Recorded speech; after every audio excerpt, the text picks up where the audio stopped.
Bem-vindos a mais um episódio de E aí, professor? Oi, Martin. Oi, Walter. Eu vou bem, e você? Eu estou melhorando devagarinho. Quando a gente não tem mais 20 anos de idade, demora um pouco para se recuperar. É verdade. Mas nós sempre tiramos a nossa força de Deus, não é? Você se refere a incrementos de 20 anos? Sim. Bem, eu já tô no segundo incremento. Eu passei por uma experiência como a de Jó, mas eu vou melhorar. Bem, o que importa é o final da história de Jó, não é? Com certeza. Vamos começar com uma oração. Querido Pai, obrigado por nos dar a oportunidade de conversarmos novamente. Por favor, ilumine nossas mentes com o Teu Espírito Santo. Dá-nos a Tua força em nome de Jesus. Amém. Amém? Martin, nós fomos impressionados a falar sobre adoração e música, sobre o que se fazer diante de tudo isso que o mundo nos impõe com relação a estilos musicais e estilos de adoração. O que é apropriado, o que não é. São perguntas difíceis e elas criam muita controvérsia. Isso é verdade. Tem muita gente preocupada com relação aos estilos musicais. Você saiu da cultura rave. Você trouxe essa música para a igreja? Bem, no início a gente tentou, mas não quando eu me tornei adventista. Mas no início, quando eu comecei a entrar no cristianismo, nós tentamos produzir música rave cristã. E você acha que isso é apropriado? Não. Aliás, quando o DJ está lá na frente, aquilo não é uma forma de adoração? Bem, se você considerar que muita gente diz que música é uma forma de Sim, religião, é verdade. eu também acho que é, então é uma religião. Você disse, o DJ fica lá na frente, ou mesmo qualquer artista que, na verdade, é ovacionado, ele fica lá na frente, recebendo toda aquela atenção, todo mundo levantando as mãos, balançando as mãos pro ar, pulando, gritando, chorando. Todo mundo tá focado E aí nele. trazem isso para a igreja. Pois é. Isso não seria adorar a mesma deidade que adorava na cultura rave? Infelizmente é assim que funciona. Muito bem. Então esta é uma pergunta complicada. As pessoas têm estilos musicais preferidos e elas acham que podem simplesmente transformá-los e trazê-los para a igreja. Esse é o problema, sabe? Muitos dizem, mas você pode usar essa música para atrair as pessoas.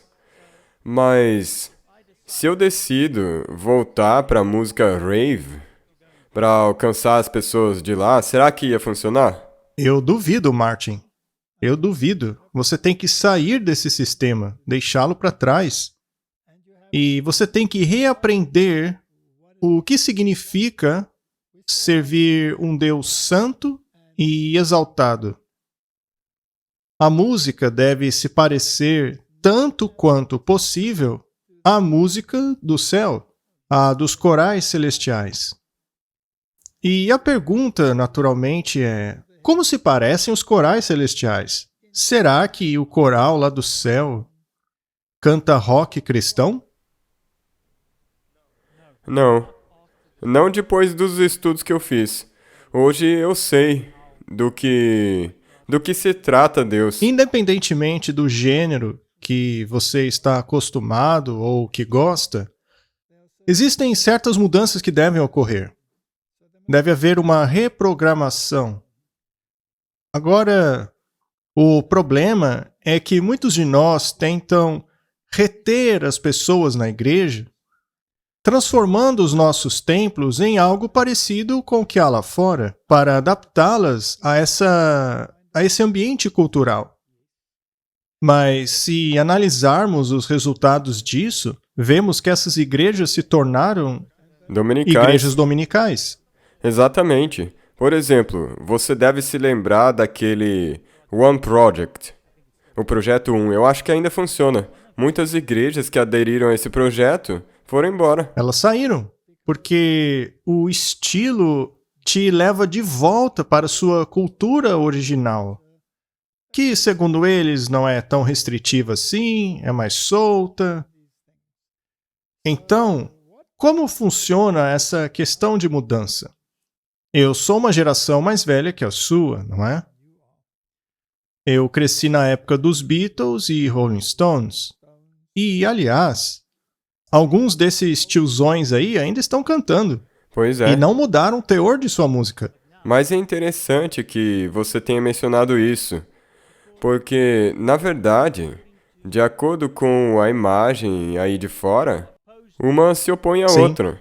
Os Beatles são os mais legalzinhos, conservadores, e os Rolling Stones eram os garotos E maus. também são escancaradamente satânicos. Veja aquela música, Simpatia pelo Demônio, etc. O que eu quero dizer é que, na verdade, os Beatles não são melhores. Não, eles se diziam mais populares que Jesus.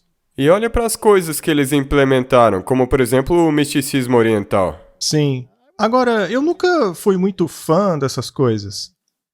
Quando eu era um jovem, eu gostava mais de um tipo de música quase psicodélico, como o Moody Blues. Eles eram pessoas instruídas, mas havia algo na música deles, na vibração do som deles, que era quase traiçoeira. Veja, o que é interessante é que cada gênero de música tem uma própria droga que acompanha ele. Sim. E aí, mais tarde, eu migrei para mais música country, que seria uma música sertaneja. Algumas delas eram bem melodiosas, como Roger Whittaker e aqueles cantores.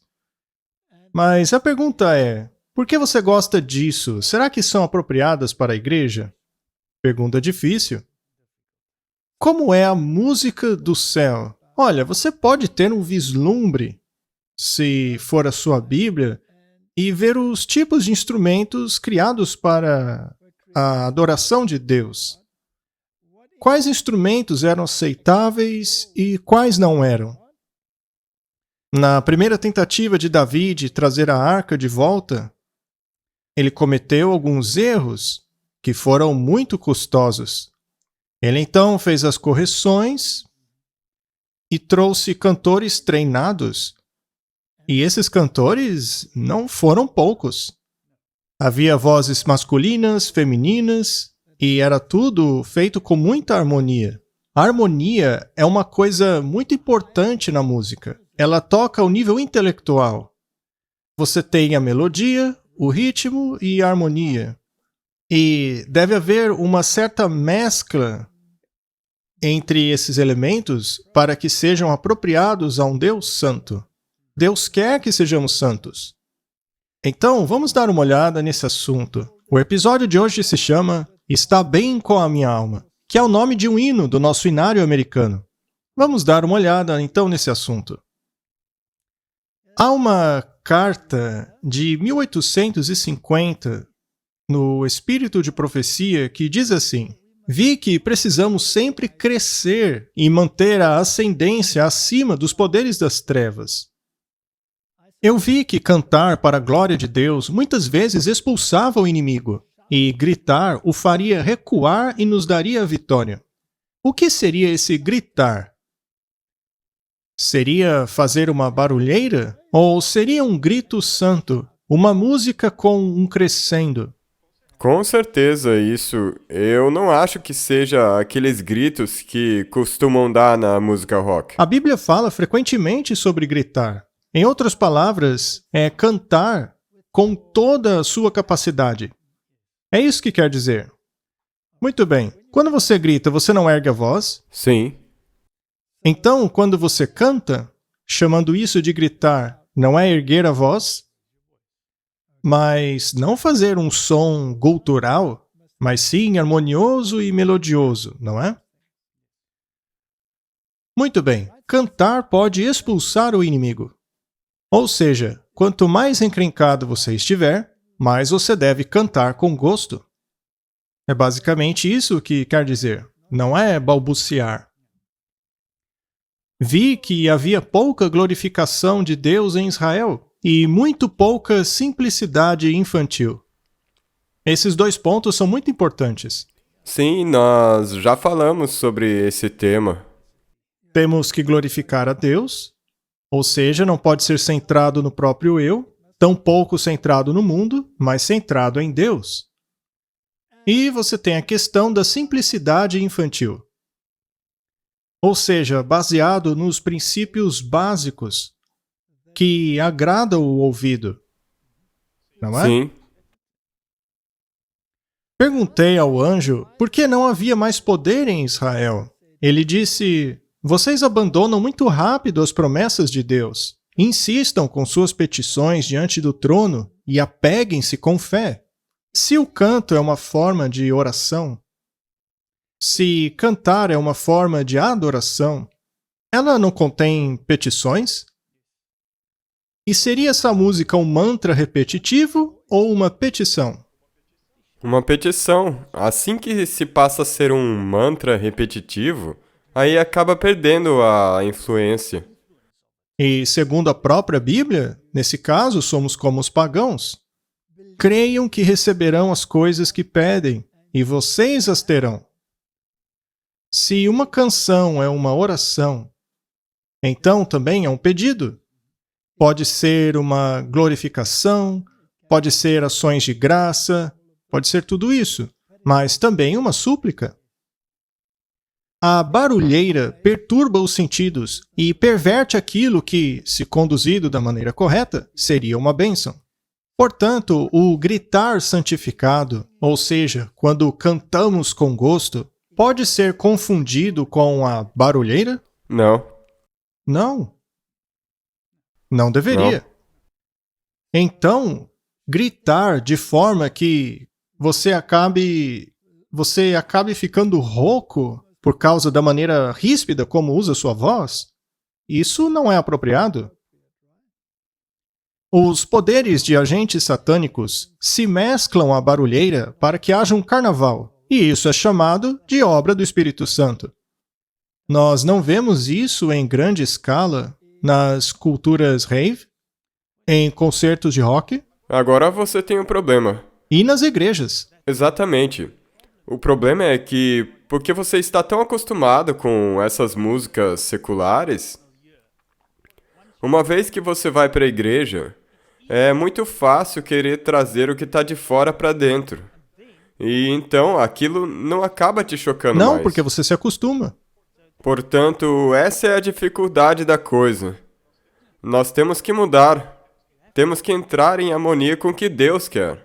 No fim das contas, o que o mundo faz não é te dessensibilizar 100%. em relação aos nobres princípios da oração? Quando você tem esse tipo de cultura, quando você está nessa vibe, será que você está mesmo orando a Deus ou apenas satisfazendo sua vontade? Um sentimento. Um sentimento.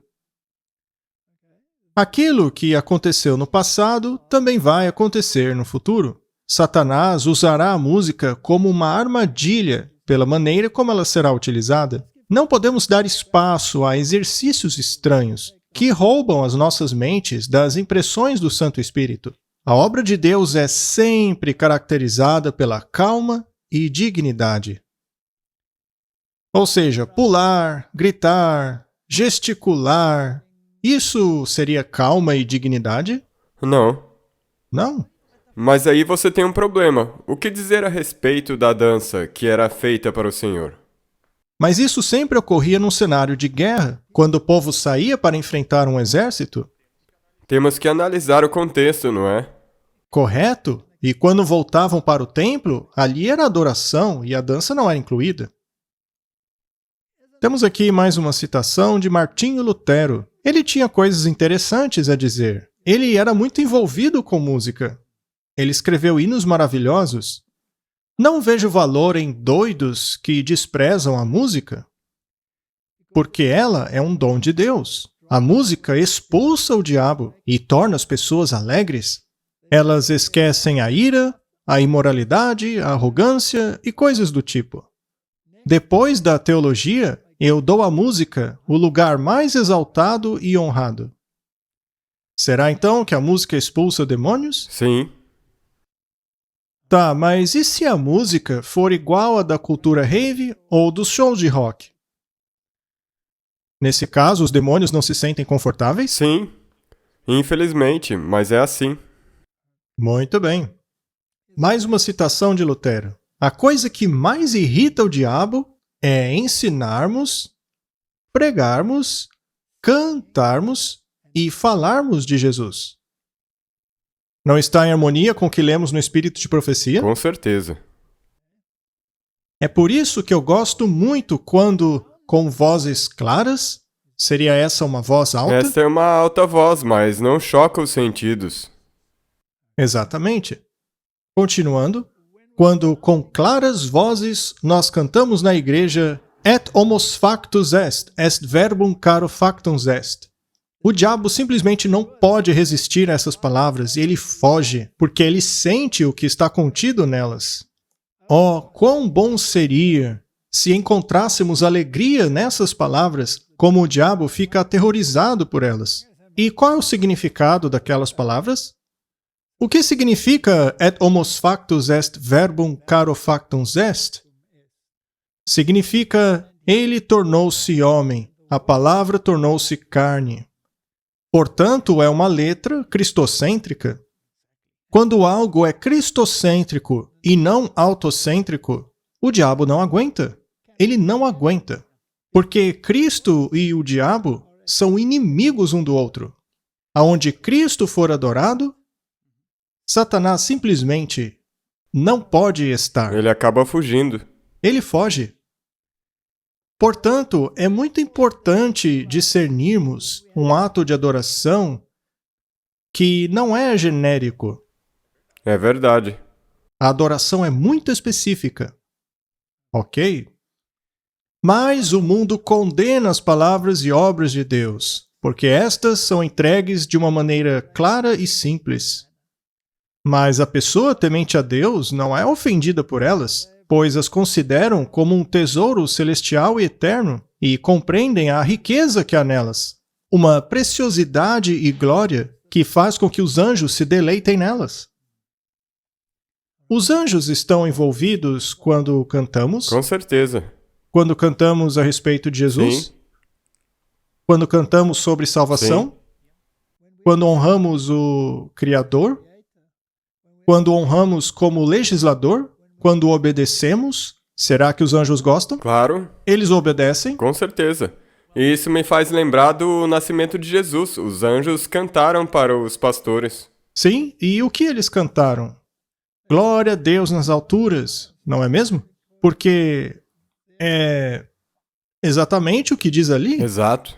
Deus tornou-se carne, a palavra tornou-se carne. Até mesmo quando você vai para Jó, que você mencionou, os anjos estavam cantando. Estavam cantando? A Bíblia diz que até mesmo o próprio Deus canta. Sim, e o próprio Jesus também canta. Ele regozijará cantando. Esse é um assunto muito fascinante. Deve ser uma coisa maravilhosa quando o próprio Deus canta, não? Sem dúvida, eu mal posso esperar para ver. Eu também não. Este aqui é o hino It Is Well With My Soul, que em português é Sou Feliz com Jesus. Veja só a história por trás desse hino. O que fazia as pessoas escreverem hinos como esse? Será que eram experiências bobinhas e superficiais? Ou eram experiências profundas e marcantes da pessoa? A questão é que, especialmente com a nova geração, e eu me incluo nela também, quando você não está acostumado a hinos, por causa desse outro tipo de música, no começo você acaba pensando que... Esses hinos velhos precisam mudar. É, coisa do tipo. Mas veja, que o espírito de profecia mencionou agora há pouco, é que você tem que olhar para todo o contexto da música. Aí você vai entender o que aquilo significa. Quando é feito da maneira certa. Exatamente. Não são apenas as letras, mas toda a estrutura tem que estar correta. Não basta pegar letras e colocar em um contexto secular? Não. E tem sempre esse... Argumento. Sim, elas sempre dizem isso. Não, eu não tô ouvindo a música de verdade, é que a letra é bonita. Bem, mas aí você se pergunta, se você está olhando para uma foto bem feia, uma foto perversa, por exemplo, mas você coloca uma legenda, uma legenda bíblica, isso não vai tornar aquela imagem boa. E é por isso que quando você tem a estrutura certa, e aí sim você põe uma letra boa, a música ganha todo um significado. A letra americana desse hino diz assim: quando a paz, como um rio, visitar o meu caminho, quando tristezas como ondas do mar rolarem, seja qual for o meu destino, tu me ensinaste a dizer: tudo está tudo bem com a minha alma. Naturalmente, essa pessoa está profundamente triste, mas a paz dela é como um rio. E o refrão da música diz: está tudo bem com a minha alma, está tudo bem com a minha alma. Meu pecado, e ó, que pensamento glorioso, meu pecado, não em parte, mas todo, está pregado na cruz, e eu não o carrego mais. Louvado seja o Senhor, ó minha alma. Existe doutrina nessa letra? Sim, muita doutrina. Muito bem. Então, as circunstâncias envolvendo esse hino não são fáceis. Há tristeza na alma do autor do hino. Ele está olhando para o mar, para as ondas que rolam, e elas o lembram de algo que o entristece. Mas então, e aí vem a parte da doutrina, ele se lembra que o pecado dele, não parcialmente, mas todo ele, foi pregado na cruz. E por isso ele louva o Senhor Deus. Há uma mensagem Sim, aí? salvação. E Senhor, apresse o dia em que a minha fé será vista. Hoje nós vivemos pela fé e aguardamos aquele dia no qual haveremos. É como você mencionou num outro episódio, quando nós chegarmos ao céu, não vai existir fé. Não haverá mais fé, porque estaremos vivendo a realidade. As nuvens serão enroladas como um pergaminho. A trombeta ressoará e o Senhor descerá. Mesmo assim, está tudo bem com a minha alma. Essa letra é consoladora? Sim, apesar da tristeza desse mundo, quando nós olhamos para essa promessa, a nossa alma fica bem. Então, será que essa letra nos diz que, apesar de você estar em grande tristeza, se você mantiver seus olhos fixos na promessa, você Sim. pode ter paz? Como a de um Sim. rio? Muito bem. Vamos dar uma olhada na história desse hino. Horácio Spafford, que viveu de 1828 a 1888. Ele foi um advogado de sucesso e investidor imobiliário em Chicago. Ele e sua esposa Anna tiveram um filho e 4 filhas e viveram uma vida de filantropia, de serviço em sua igreja. Eram bons cristãos. Eles praticavam o bem, eram reconhecidos pela sociedade, faziam filantropia, ajudavam os pobres, tudo o que um bom cristão deveria fazer. Até que em 1871, eles perderam seu filho de 4 anos para uma doença chamada escarlatina. Poucos meses depois, um grande incêndio de Chicago destruiu a maior parte de suas propriedades. Parece-se até com a história de Jó. Quando chegou o ano de 1873, a tragédia chegou novamente. A família havia planejado visitar a Europa, mas Horácio ficou por causa dos negócios. E durante a viagem, o navio no qual estava Ana e suas 4 filhas bateu em outro navio e afundou rapidamente. Apenas Ana sobreviveu. Ela então enviou um telegrama apressado e assustador a Horácio dizendo: "Apenas eu sobrevivi." Você pode imaginar a tristeza dos Spaffords ao receberem as notícias? Deve ter sido paralisante. Mas em sua viagem para encontrar-se com Ana, conforme seu navio aproximava-se do local de afogamento de suas filhas, ele foi inspirado a escrever as letras deste hino, It is well with my soul, sou feliz com Jesus. Ao contrário da maioria das músicas de lamento, ela foca menos naquilo que foi perdido e mais na esperança encontrada. Sem dúvida, os Spaffords ficaram abalados pela perda de suas filhas. Mas seu coração tornou para a fé em Deus em meio à perda e à obra de Jesus para resgatar os pecadores. O hino não diminui a dor da tragédia. Ainda assim, proclama que Deus está presente nela e é maior que a tragédia. Este hino não é cheio de significado? Claro. Na verdade, esse é o plano da salvação do qual fala a Bíblia. Se você está numa situação difícil, não é o tipo de hino que você quer cantar? Sim.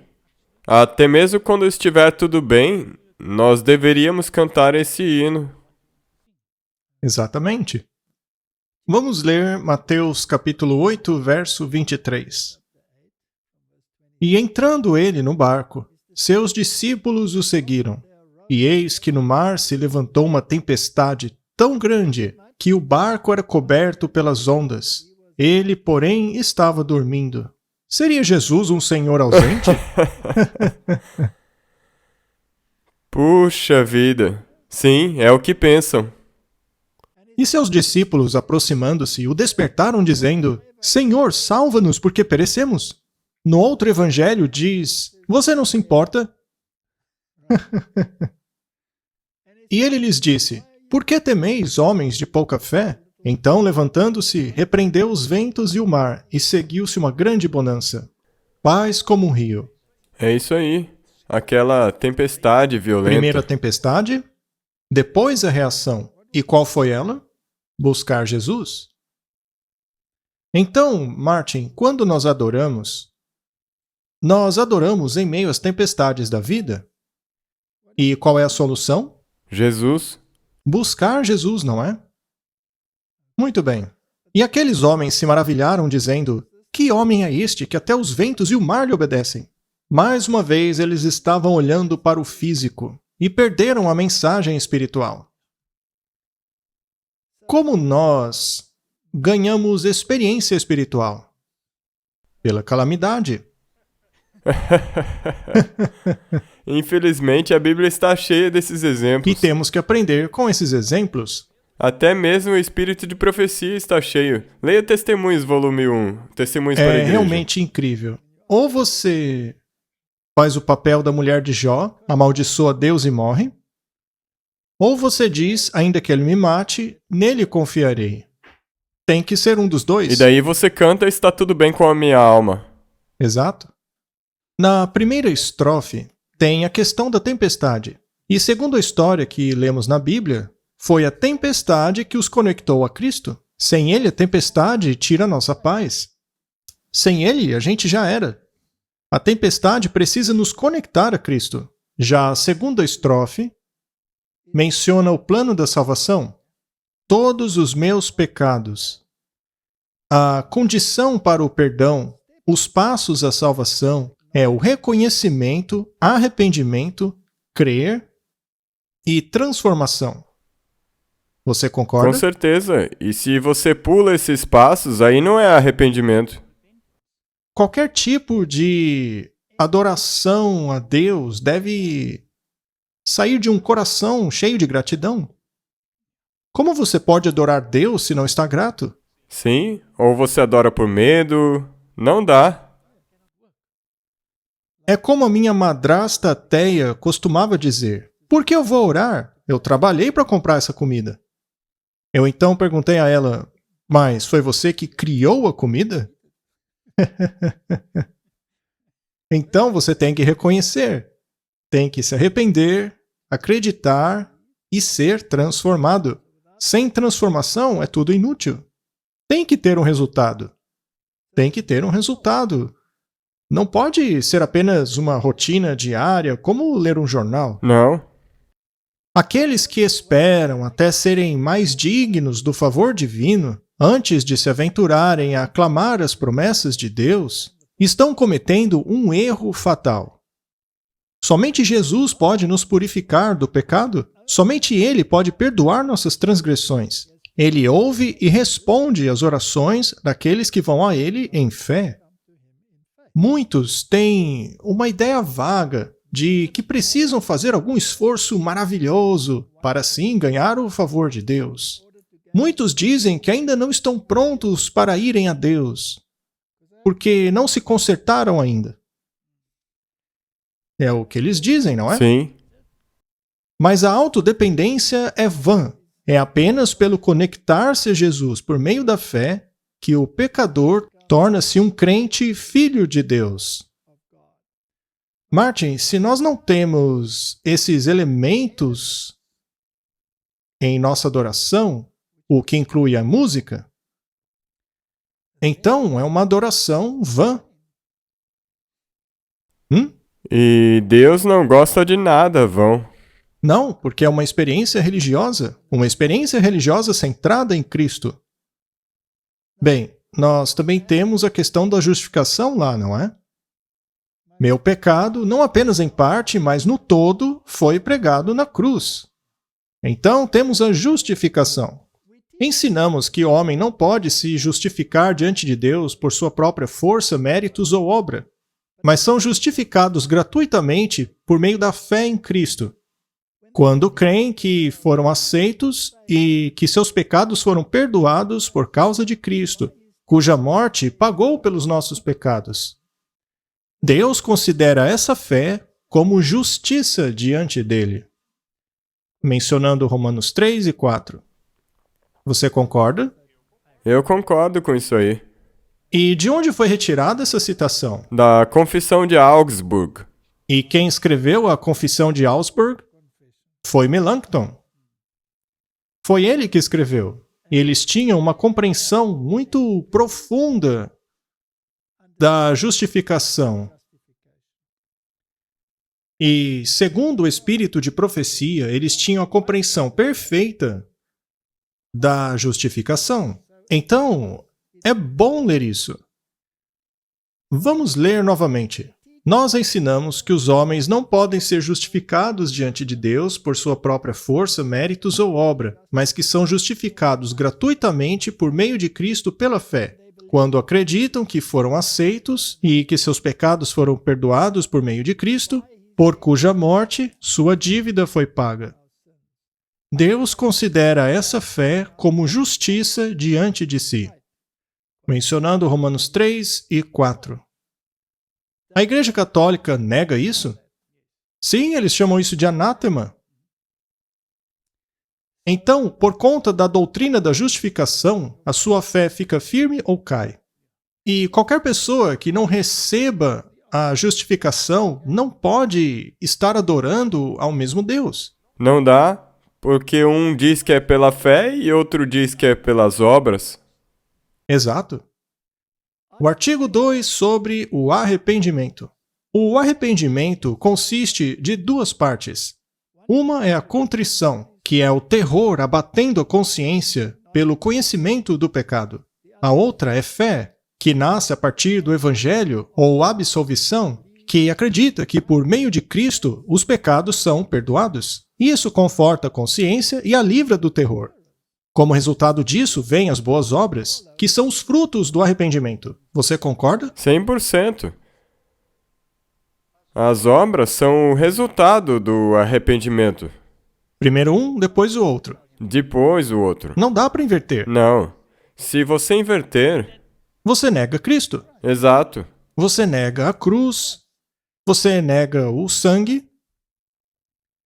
Não é à toa que os jesuítas me irritam tanto, porque eles ousam ignorar as coisas mais básicas da Bíblia. É verdade. Eu só queria mencionar uma coisa com isso aí, que é a santificação. Para mim, a santificação, assim como a justificação, se pegarmos, por exemplo, o ladrão na cruz, Jesus o justificou e o santificou. Sim. E ele então morreu. Mas se ele descesse da cruz, ele passaria pelo mesmo processo que nós. Ele teria que permanecer santificado. Ou seja, permitir que Cristo trabalhe o caráter dele. Sim, e continuar. Exato. Então, a justificação é um decreto judicial. É um conceito legal. Já a santificação, que é a justiça imputada, também é um dom, assim como a justificação.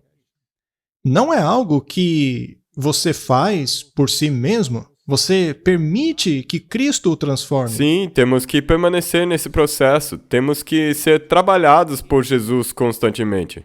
Considerando que temos a natureza humana, nós vamos cair, vamos tropeçar, mas temos que manter os olhos fixos na cruz e pedir constantemente que Cristo trabalhe o seu coração. O altar. É assim que funciona. A terceira estrofe do hino fala sobre a esperança do advento. Não é uma progressão? Sim, claro. É como você já falou. Primeiro começou com Jesus, A tristeza. depois a tristeza, depois a santificação, depois a esperança, mas uma dependência constante. Agora chegamos na esperança do advento. Então, existe uma mensagem, tem uma teologia que está em harmonia com a Bíblia. Estes são os elementos. Não estamos falando de um hino específico dizendo, olha gente, agora só cante esse hino, tá bom? Não, não é isso. Estamos falando de princípios que constituem a música de adoração. Temos aqui um outro hino do hinário americano. A tradução é Quando eu contemplo a cruz maravilhosa. Vamos analisar sua letra. Quando eu contemplo a cruz maravilhosa, em que o príncipe da glória morreu, minha mais rica conquista eu considero como perda, e derramo desprezo sobre todo o meu orgulho.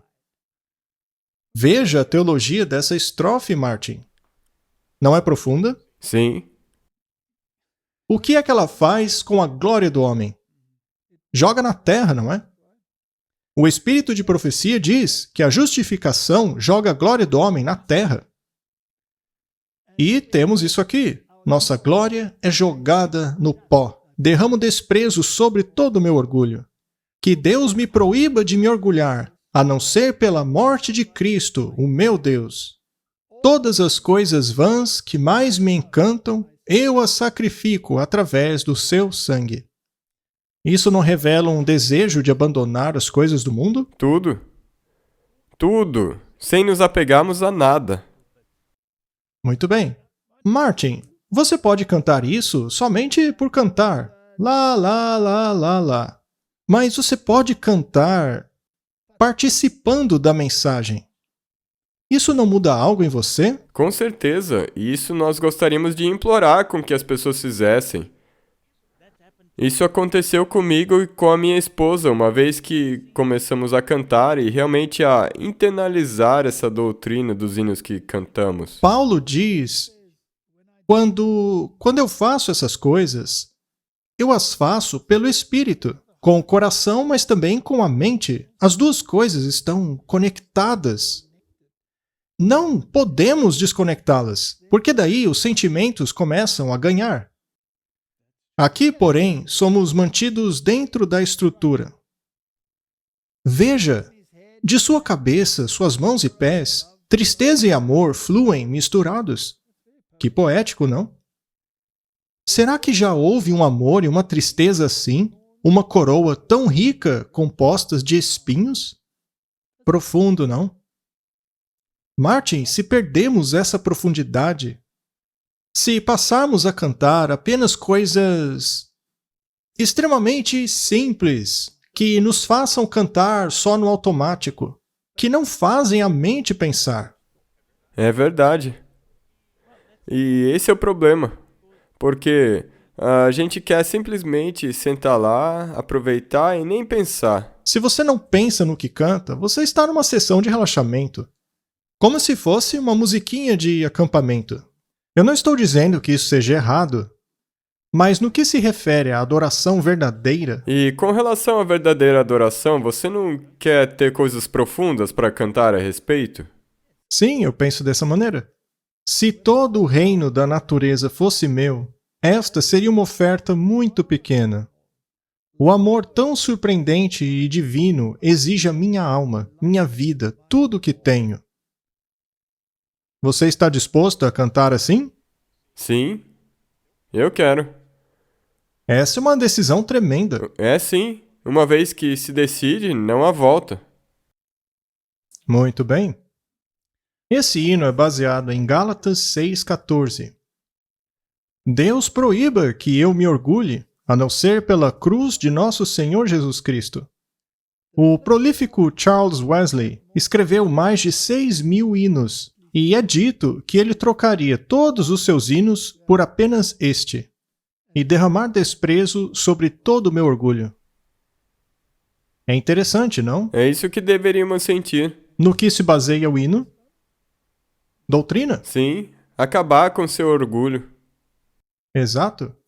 Vamos dar uma olhada no História dos Hinos, especialmente o Quando Contemplei a Maravilhosa Cruz, por Isaac Watts. Quando contemplo a maravilhosa cruz em que morreu o Príncipe da Glória, minha maior riqueza é senão perda, e derramo desprezo sobre todo o meu orgulho. Um dos maiores escritores de hino de todos os tempos compôs esse belo hino, Quando Contemplei a Maravilhosa Cruz. Isaac Watts nasceu na Inglaterra, sendo o primeiro filho de uma família da tradição dissidente. Seu conhecimento em grego, latim e hebraico poderia ter dado a ele a oportunidade de tornar-se um sacerdote anglicano. Ainda assim, ele escolheu pastorear uma congregação dissidente. Ou seja, os rebeldes, não é? E é interessante que Wesley disse que ele abandonaria todos os hinos que escreveu em troca desse daí. Na época do nascimento de Watts, as igrejas da Inglaterra cantavam apenas canções métricas. Mas em torno do período de sua morte, ele plantou a semente de uma hinodia muito mais complexa. Seus 600 hinos, reunidos em 7 coleções, fizeram a transição de uma salmologia métrica rígida para uma hinodia teologicamente mais livre. Lembre-se que o contexto deles era a Idade Média, onde a música era praticamente um mantra indutor de sentimentos. Especialmente na Igreja Católica, que durante o tempo todo foi de um jeito bem específico. Correto? E agora Deus está levantando a reforma. E ele passa a ensiná-los algo. Ele quer algo diferente na música. Se o próprio Deus os ensinou assim, Martin, não deveríamos valorizar isso? Claro, mas não usam o mesmo argumento hoje? Dizendo que a nossa música tem que se adequar aos tempos? Sim, mas temos que considerar os princípios. Os hinos de Watts incluem uma teologia complexa, ideal para o formato congregacional de canto. Os hinos refletiam o tema do sermão. Ele insistia que as canções da igreja deveriam ser totalmente evangélicas e não apenas suplementos dos salmos. Ele defendia que os hinos deveriam ser livremente compostos e não seguir à risca o texto da Escritura. Os hinos deveriam dar uma expressão direta dos pensamentos e sentimentos dos cantores, e não meramente relembrar eventos de um passado distante. Ou seja, você deve participar daquilo, deve ser uma interação viva. Você pode sim citar a Escritura, mas deve usar a Escritura homileticamente. Você pode dizer o que você sente e o que tirou daquilo que você leu. Ele também escreveu textos para se adequar aos medidores de salmos mais comuns, permitindo serem cantados por qualquer congregação, de maneira que cada linha contivesse um pensamento completo. Isso era importante, uma vez que os hinos, assim como os salmos métricos antes deles, eram alinhados por um precentor ou líder da música. O líder cantava uma frase, enquanto que a congregação repetia aquilo que havia sido cantado. Se um pensamento estava espalhado em 2 frases, ele seria quebrado por essa técnica de ensino. O que Watts fez foi melhorar esse processo ao incluir um pensamento completo em uma única frase tanto quanto possível. Muito bem, se você analisar esse método, um pensamento completo em uma única sentença é fácil de internalizar. E isso também faz com que fique fácil de memorizar. Sim. E se você acrescenta a rima, é ainda mais fácil. É por isso que você pode usar as escrituras e introduzir a rima, para que assim fique mais fácil de memorizar. Outro exemplo do impacto de sua teologia sobre os hinos é o de que ele utilizava os textos do Antigo Testamento de forma a refletir a presença de Cristo, fazendo assim os seus hinos virem Deus o Pai da perspectiva de Deus o Filho. É incrível. Ou seja, ele estava interpretando o Antigo Testamento, utilizando como um expositor do Novo Testamento. E é exatamente o que deve acontecer até mesmo na pregação. Correto? A quarta estrofe original desse hino, na verdade, foi omitida, apesar de repassar um imaginário poderoso. Seu sangue, assim como um manto, espalha-se sobre seu corpo no madeiro. Assim eu estou morto a todo mundo, e todo mundo está morto para mim. É interessante que tenham tirado essa estrofe. Eu gosto bastante dela. Ela é muito teológica. É muito profunda. E também tem essa ideia de que você deve se separar do mundo. Sim. O mundo não tem lugar na igreja. Não. Nada. Deus disse que estamos no mundo, mas não somos do mundo. Correto. Martin, será que isso rouba a alegria e a experiência? Não. De jeito Tudo nenhum. que é bíblico só aumenta a experiência. Veja, isso faz todo sentido. Você se lembra que recentemente mostramos um vídeo daquele cara correndo pra lá e pra cá, gritando que podemos adorar em qualquer Adore dia? qualquer dia, esqueça essa bobagem do sábado. Deus é o Deus da segunda, da terça, do domingo, quarta, seja lá qual for. Então, como encaixar aquilo nesse tipo de música? São duas coisas tão distantes assim como o Ocidente está do Oriente. Quando uma igreja levanta as mãos batendo palmas para uma música como aquela, é melhor sair daquele prédio, pois aquilo se tornou casa de demônios. Sim, é só barulheira. Agora, veja só. As pessoas dizem que você pode usar qualquer música para alcançar as pessoas onde estiverem e trazê-las para cá. Mas se for assim, a primeira vez que eu ouvir um hino, eu vou pensar, que é isso? Exato. E as duas últimas linhas da estrofe formam um quiasma. O himnologista J. Richard Watson diz o seguinte: um sobrecruzamento na maneira como a letra grega ti é encontrada no quarto verso, que toma sua ideia de Gálatas 6:40, e perceba que cruz, que é formada entre as palavras morte e mundo naquelas duas linhas. Quando eu contemplo a maravilhosa cruz, é um dos mais nobres poemas de Watts e um excelente exemplo do porquê ele é considerado essencial na transição para a hinodia. O reverendo Carlton Young, editor do Inário de 1989, salienta que esse hino é claramente algo diferente dos primeiros poemas de Watts, que podem ser caracterizados como poesia devocional ou paráfrases de salmos. Vários hinólogos dizem que este hino, o primeiro publicado em Hinos e Canções Espirituais em 1707, é um exemplo excelente de muitas das suas melhores técnicas, assim como a sua habilidade de escrever linhas iniciais que já capturam a atenção da pessoa, mantendo o tema e levando a um clímax. Escrever um hino, Martin, é um processo complexo. Sim, pois tem toda uma construção que você mencionou. Não é apenas escrever uma letra. E tem emoção?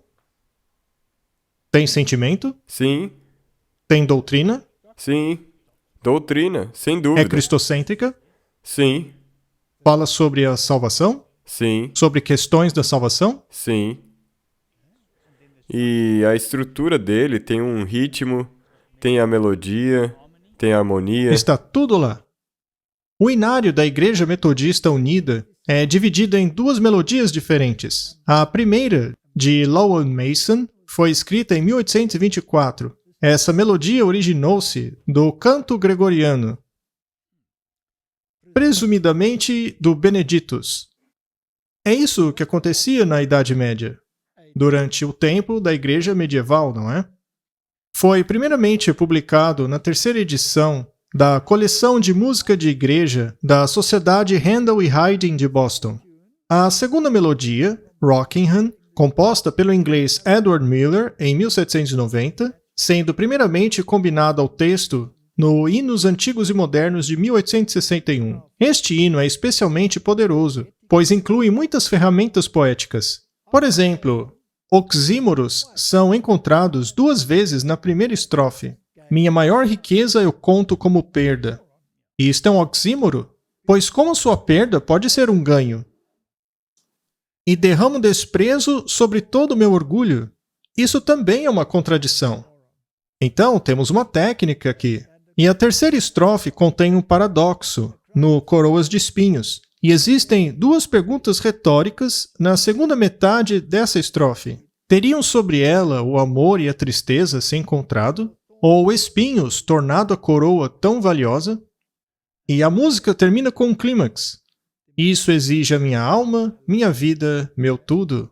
Então tem uma teologia profunda aí.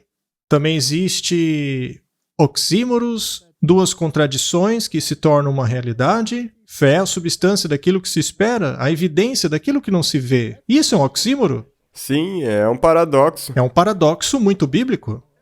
Até o espírito de profecia utiliza esse tipo de linguagem. Sim, e se você não tem fé, não pode agradar a Deus. Você tem que aceitar o paradoxo. Sim. O que significa que você tem que aceitar a justificação. Quando eu contemplo, é um hino saturado de teologia, um chamado para uma resposta emocional com o cantor. A emoção está A envolvida. emoção está envolvida? O hino foi transformado em um estatuto de fé que ultrapassa as gerações e barreiras denominacionais. De acordo com o estudioso de hinos Lionel Eady, a frase "as coisas vãs que mais me atraem, eu as sacrifico" tem um significado pessoal para cada cantor. Então você pode cantar essa música e relacionar-se com ela? Sim, pode ser para toda a congregação cantando. Ainda assim também é individual. Exato, você não está cantando um mantra. E é a mesma coisa com relação à emoção que nós mencionamos antes. Sim, existe emoção envolvida, só que ela tem que estar na ordem correta. Ela não pode ser a força motriz. Exato.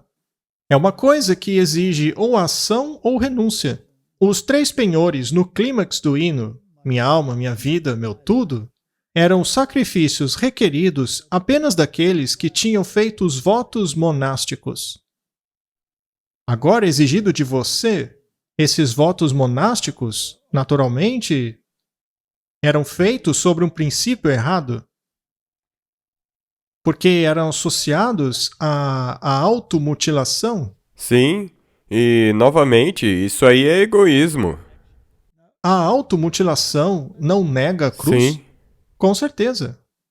A teologia desse hino funciona poderosamente no contexto de um culto de adoração. Prestes a receber o sacramento, o poeta medita sobre o amor que tornou aquele instrumento judicial de tortura e morte num canal de compaixão divina.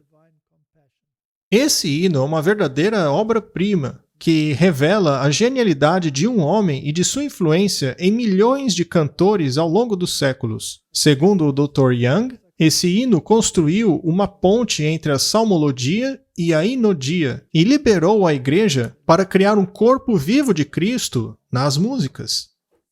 Isso sempre foi o que Deus quis. Deve ser algo pessoal, mas baseado nas Escrituras. Vejamos agora outro hino, Martin. Estamos utilizando esses hinos como exemplos para olhar as estruturas, as metodologias de como deve ser um hino. Mas não estamos dizendo para focar apenas nesses. A ideia é ter um parâmetro geral, para que assim possamos saber o que realmente envolve uma música de adoração a Deus. Especialmente quando se usa a música. Claro. Essa aqui é um pouco mais livre. Meu Jesus, eu te amo. Eu sei que és meu. Por ti, todas as tolices do pecado eu renuncio. Meu gracioso Redentor, meu Salvador és tu. Se alguma vez te amei, meu Jesus, é agora. Essa é uma canção feliz? Há muita gratidão nela. É uma resposta ao que foi feito na cruz. Deveríamos ter isso em nossos hinos? Sim. Deve haver uma expressão de gratidão. Exato. Eu te amo porque tu me amaste primeiro e compraste meu perdão no madeiro do Calvário. Eu te amo por usares os espinhos na tua testa. Se alguma vez te amei, meu Jesus, é agora. Existe teologia aí? Lindo demais. Eu te amarei na vida, te amarei na morte, e te louvarei enquanto me emprestares o fôlego. E direi, quando o orvalho da morte repousar frio em minha testa, se alguma vez te amei, meu Jesus, é agora. Por quanto tempo esse processo do amor continua? Até o fim? Por toda a vida até o fim. Mas se você perde essa gratidão aí, se você perde de vista a cruz, Aí você você perde a sua perde. experiência cristã. Sim. Será que esse hino foi feito para lembrar-nos de nossa experiência cristã? Sim, e para te levantar quando você está caído, para ajudá-lo a sair da sarjeta quando você não aguenta mais. E uma vez que você sai, você fica radiante e grato. Muito bem, e qual é o final de tudo? Nas mansões da glória e do deleite sem fim, eu sempre te adorarei no céu tão brilhante. Cantarei com a coroa cintilante em minha testa. Se alguma vez te amei, meu Jesus, é agora. Seja lá o que acontecer nessa vida, essa é a promessa. Mas as pessoas querem a experiência agora. Você se lembra daquela prostituta no episódio do Senhor ausente? Ela disse que o Senhor tinha levado a recompensa com ele. Ele tinha levado o saco de dinheiro? Ora, por que ele fez isso? Então, venha, meu jovem. Eu vou te dar tudo o que você precisa. Agora, Agora. Qual é a história desse hino e por que o seu autor o escreveu? Foi escrito por William R. Featherstone. Meu Jesus, eu te amo, eu sei que és meu. Por ti, todas as tolices do pecado eu renuncio. Meu gracioso Redentor, meu Salvador és tu. Se alguma vez te amei, meu Jesus, é agora. O texto desse belo hino, especialmente dos evangélicos do norte, foi provavelmente escrito na conversão de seu autor, William Ralph Featherstone, quando ele ainda era um adolescente. Ele era um adolescente? A razão pela qual escolhemos esse hino é porque ele era um adolescente. e não existem muitos adolescentes hoje em dia fazendo música, especialmente para a igreja. Músicas tais que não se parecem com esses hinos. Chatos. Isso. Mas Martin, ele foi convertido. Será que ele entendeu o que é a conversão? Sim. Então ele teve que ter estudado as escrituras, pois o hino se baseia nelas? É uma expressão da compreensão completa que ele teve. Sim, não é um hino complexo. A simplicidade e sinceridade do texto têm ressonado aos cristãos por cerca de 150 anos, especialmente como hino de convite ou de oração. Featherstone, às vezes chamado de Featherstone, nasceu em Montreal, Quebec, Canadá, onde os seus pais foram membros da Igreja Metodista Wesleyana. O reverendo Carlton Young, editor do Inário da Igreja Metodista, sugere que o hino foi composto próximo da conversão do autor, em 1858, quando foi incluído no livro do Inário de Londres, Little Else Is Known, de Featherstone. A estrofe omitida no Inário Metodista aparece como a terceira estrofe em muitos outros inários. Eu te amarei na vida, te amarei na morte, te louvarei enquanto me emprestares o fôlego. E direi, quando o orvalho da morte repousar frio em minha testa, se alguma vez te amei, meu Jesus, é agora. Um jovenzinho escreveu isso daí. Pense na profundidade dessa letra. Essa estrofe caracteriza a inodia romântica do século XIX, com o seu foco na morte. A estrofe final, fazendo alusão às mansões da glória no céu, servem ao mesmo propósito, mas de uma maneira positiva. Na verdade, te mostra que sim, é um dia triste, mas também existe esperança. As estrofes 2, 3 e 4 do hino original fazem uma referência à fronte como um tema unificador. Por exemplo, por usares os espinhos na sua fronte, depois, quando o orvalho da morte repousar em minha fronte, e depois, com a coroa cintilante em minha fronte. Então, é alguma coisa que vai na mente.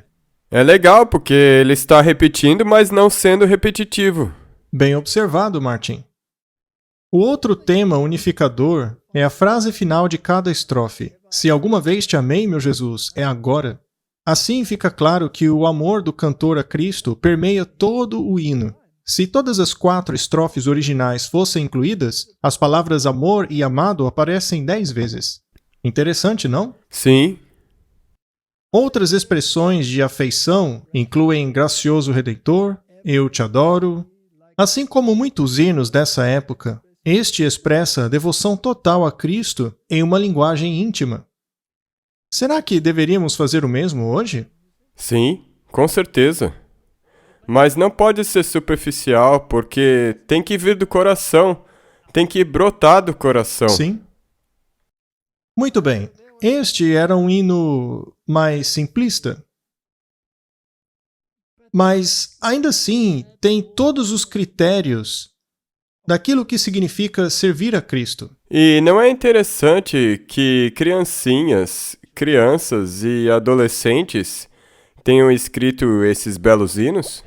Sim, eles não são tão complexos quanto o primeiro, mas o resultado final dos hinos é o mesmo. O resultado final é o mesmo. Depende da fase que você está na sua experiência cristã. Naturalmente, ela não exibe uma teologia pesada como a de Martinho Lutero, ainda assim é cristocêntrica. Sim, o significado é lindo.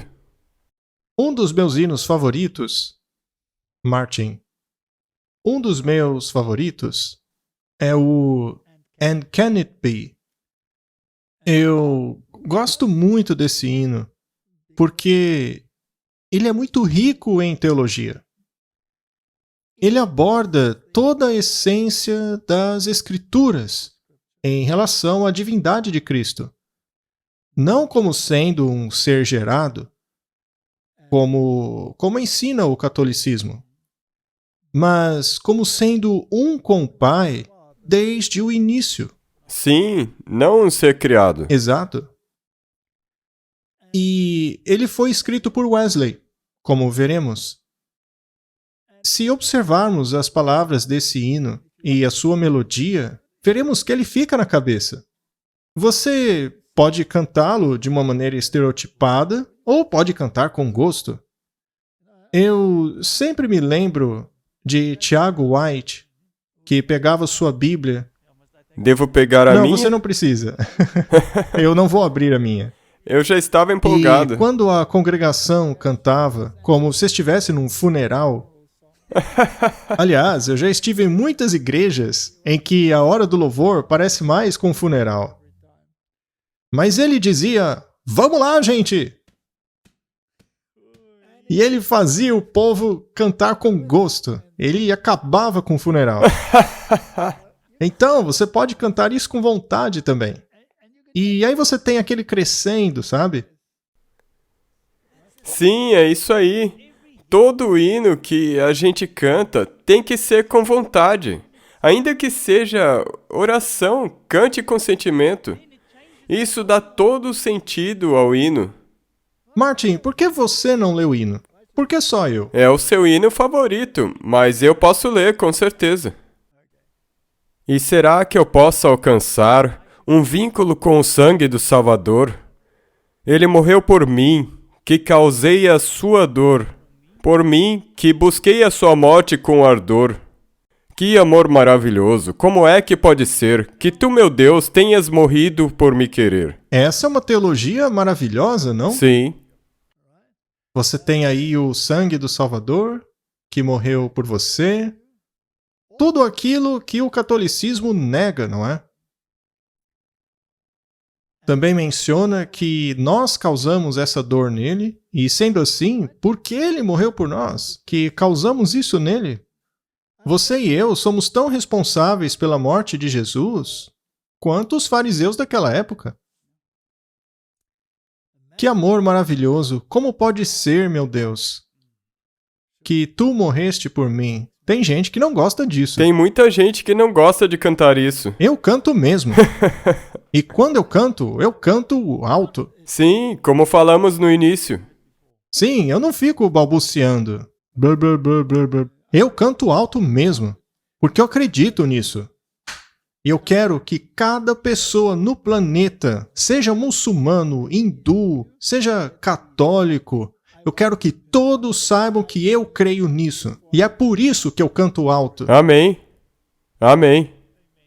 O refrão diz: maravilhoso amor, como pode ser que tu, meu Deus, morreste por mim? Muito bom. Tem teologia aí? Isso é uma doutrina bíblica completa. Sim, no início era a palavra, e a palavra estava com Deus, e a palavra era Deus. Ele deixou o trono do Pai no céu, sua graça infinita tão livre assim. Esvaziou-se, só amor em sua missão. Por Adão e sua raça sangrou com compaixão. Sua misericórdia imensa e sem igual. Ó meu Deus, alcançou-me o teu amor sacrificial. Porque ele foi encontrado. Por causa da graça infinita, a graça infinita do Pai. É uma música de conversão. Sim, Ele foi achado. sim, convertido, arrependido. O que o converteu? O entendimento dele do que aconteceu. Será que ele não tem um entendimento bíblico do plano da salvação? Não dá para cantar isso se você não tem. Sim. E se você não quer cantar isso, você não é cristão. Aí, Você é um pagão. exato, você não está no caminho. Por muito tempo meu espírito cativo jazia, preso no pecado e na noite fria. O teu olhar espalhou uma luz vivificante. Acordei, a masmorra acendeu com luz fulgurante. Minhas correntes caíram, meu coração foi liberto. Levantei-me, segui adiante e a ti me entreguei com Tem fervor. teologia aí, Martin? Sim, o arrependimento. É um chamado? Sim, Aconteceu aos discípulos? sim. Por que então eles o seguiram? Por que eles saíram de seus calabouços? Todos nos encontramos presos. Sim, Então, tem muita teologia aí. Na verdade, essa é a minha história. Se não fosse a minha história, eu não seria um cristão? Aconteceu a você? sim, Você se identifica? com certeza. É um calabouço mesmo. Não é importante se identificar com o que você canta? 100%. Muito bem. Não mais a condenação temo eu. Jesus e tudo nele é meu. Viva nele, minha mente habita, vestida com a sua justiça divina. Com ousadia me aproximo do trono eterno e reivindico a coroa por Cristo, meu Salvador paterno. Existe confiança aí? Sim, Tem teologia?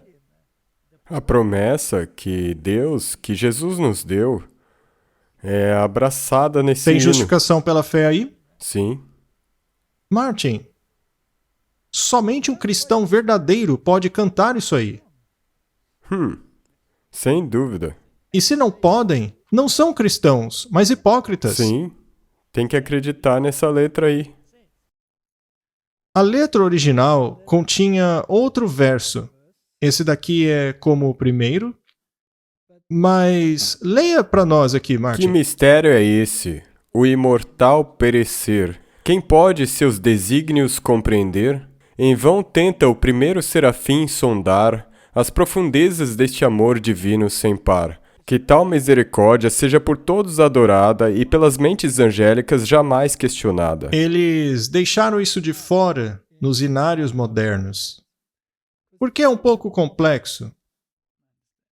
E eu amo. É realmente muito bom. Eu cantaria isso ainda mais alto. Sim, Eu gosto da teologia. É por isso que eu quero gritar, ou seja, cantar com vontade. É um mistério que aquele que é imortal tenha morrido. Isso é um paradoxo. sim. A gente vê isso acontecendo o tempo todo na Bíblia. Então a Bíblia é cheia de paradoxos? Quem pode entender essa coisa estranha? Como podemos entender isso? Nem mesmo um serafim pode compreender isso. Mas deve tornar isso o seu estudo? Que misericórdia! Que a terra o adore! Que as mentes dos anjos não questionem mais isso! Essa é uma questão impressionante, seja para os anjos ou para os seres humanos. Mas não precisa, você só tem que crer. Então, no original haviam 4 estrofes, mas eles removeram as complexas e hoje só tem 4. Em nosso inário hoje seria a estrofe 4. Eu não tenho mais pavor da condenação.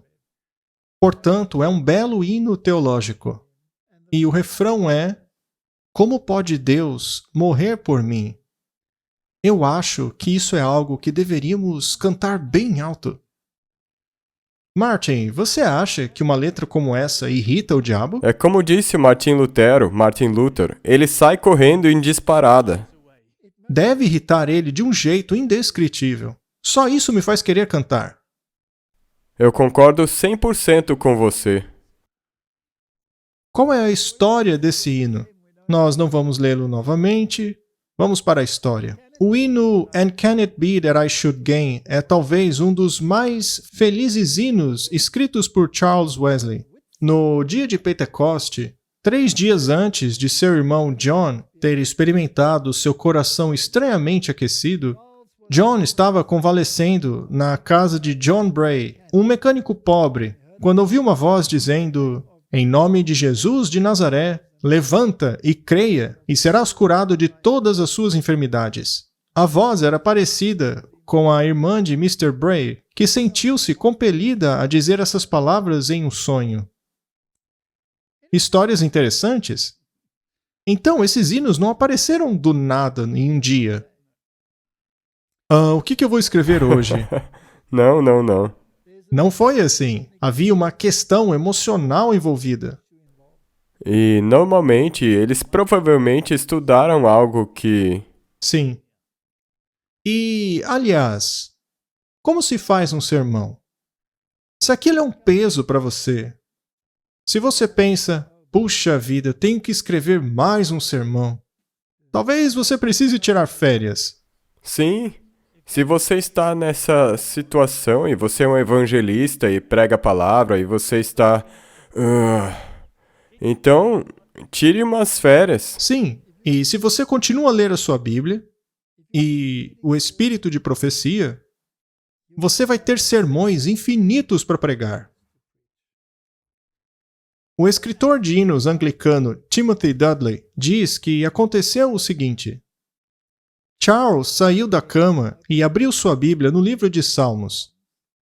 Ele colocou uma nova canção em minha boca, de louvor ao nosso Deus. Seguido pelo primeiro verso de Isaías 40, conforte o meu povo, diz o seu Deus. Ele então escreveu assim em suas anotações: eu me achei em paz com Deus e me alegrei na esperança do amor de Cristo. A declaração da irmã do Sr. Bray acendeu dentro de Charles uma convicção como que ele nunca sentira antes. Comovido e convicto pelo Espírito, Charles lutou com essas palavras até que descansou em sua fé, sabendo que é pela fé que somos salvos. É sempre esse tema, Martin. Surgiu a partir da justificação pela fé. Correto? Logo após essa experiência de conversão, ele escreveu 2 hinos em celebração ao amor maravilhoso que ele havia conhecido: And Can It Be That I Should Gain? E Where Shall My Wandering Soul Begin? Que se encontram no inário da Metodista Unida. Há um certo debate com relação a qual hino foi escrito primeiro, mas a maioria dos estudiosos acredita que este segundo foi escrito primeiro por Charles após a sua experiência de conversão. Ainda assim, ele está na cronologia de Wesley e permanece sendo como um de seus hinos mais notáveis, expressando, como nenhum outro, a alegria arrebatadora de receber a salvação. As pessoas podem procurar na internet e ver que indivíduos e até mesmo corais cantam esses hinos.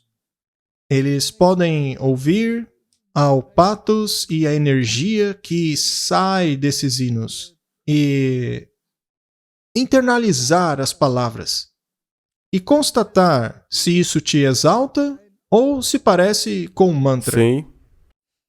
O texto do hino é bastante direto. Wesley começa com a exclamação: "Como pode ser que eu ganhe o interesse do sangue do meu Salvador?" Essas palavras são seguidas por uma pergunta retórica: "Ele morreu por mim, que causei a sua dor?" Isso é típico do estilo poético de Charles.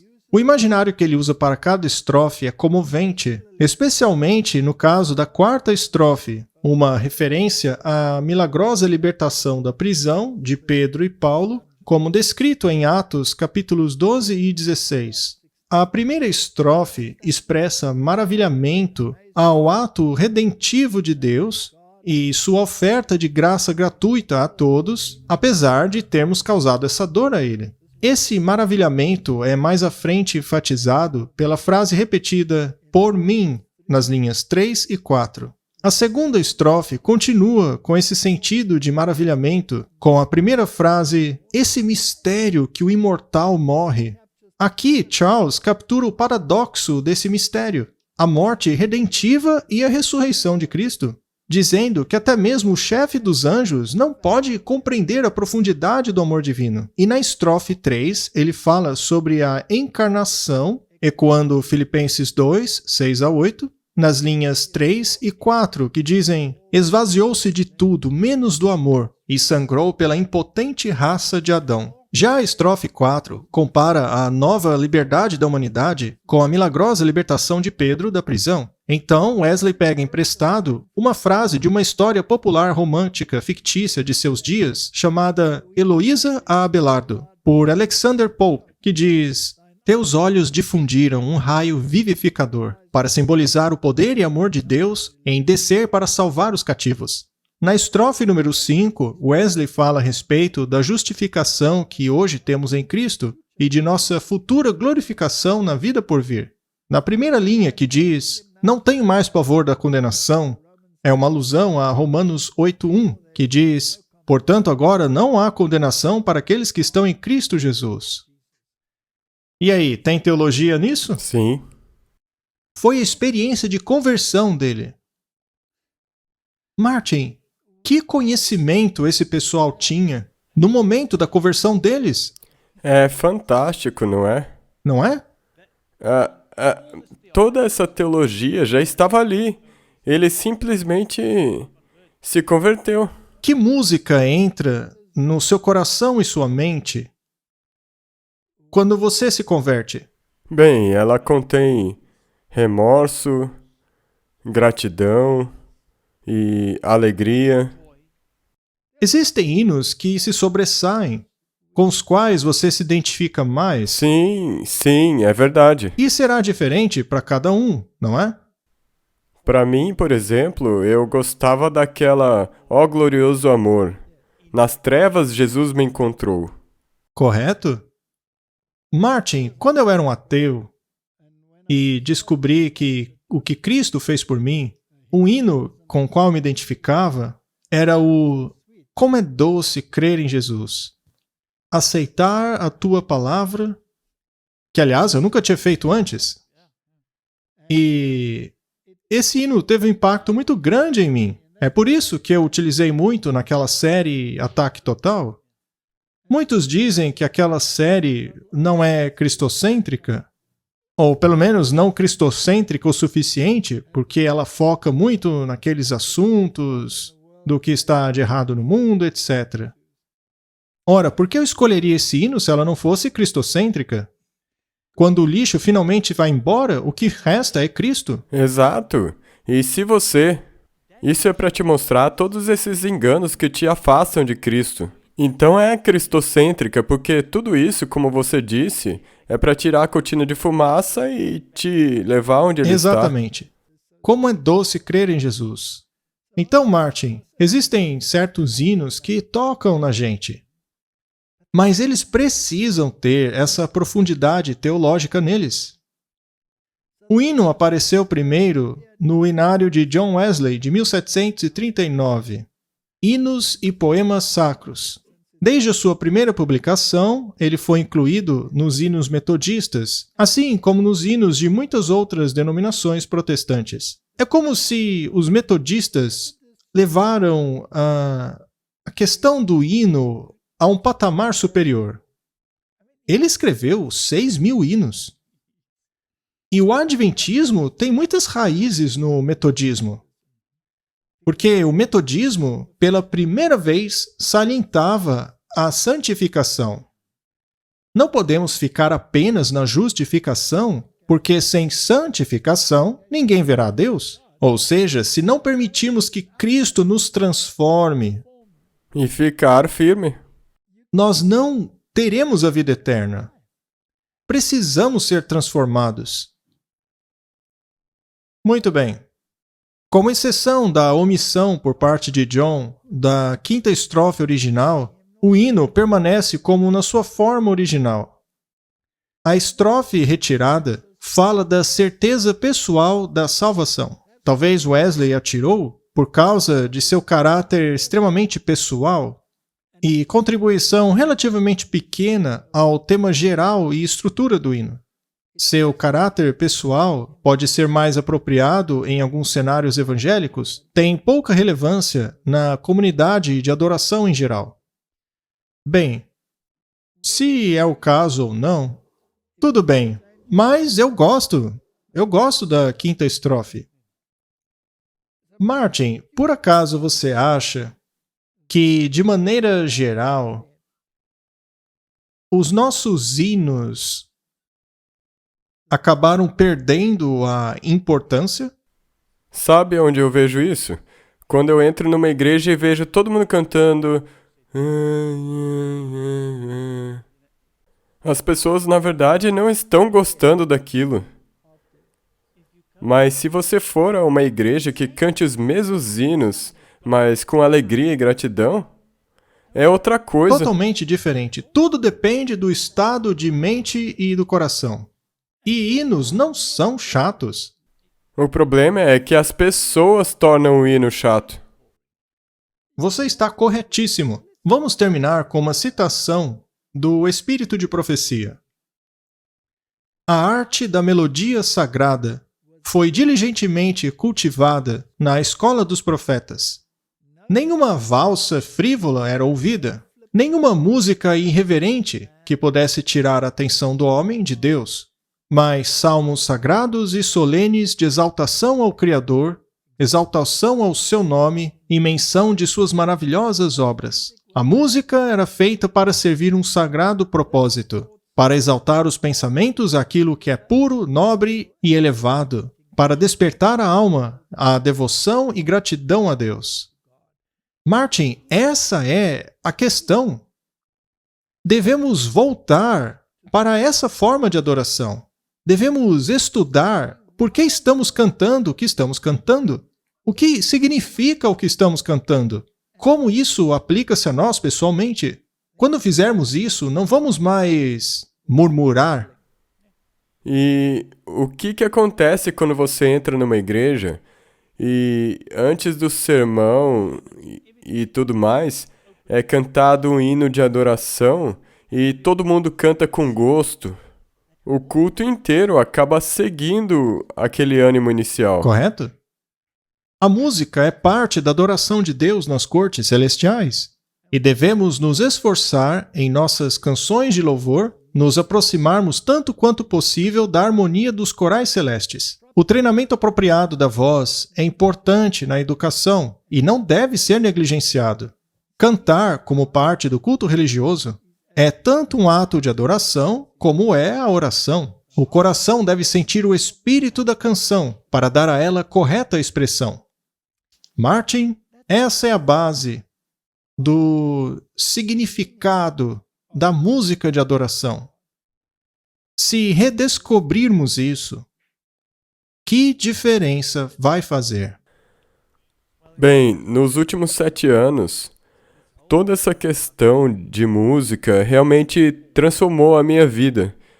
E eu tenho que dizer que Uma vez que você permite que Deus mude aquilo que você entende por correto para aquilo que Ele pensa ser música sacra, então o mundo inteiro novo se abre. Correto? Que Deus nos dê sabedoria, conforme contemplamos essas coisas. Essas são apenas algumas ideias daquilo que constitui a verdadeira adoração de um Deus santo, de um Deus que morreu por nós. Que Deus nos dê sabedoria, certo? Vamos orar. Querido Pai, queremos servi-lo, não apenas em doutrina, mas também com a música. Queremos ser parte daquele coral celestial. Queremos cantar com alegria, com gratidão, com entendimento do plano da salvação, de forma que as pessoas possam saber aquilo que acreditamos e por que acreditamos.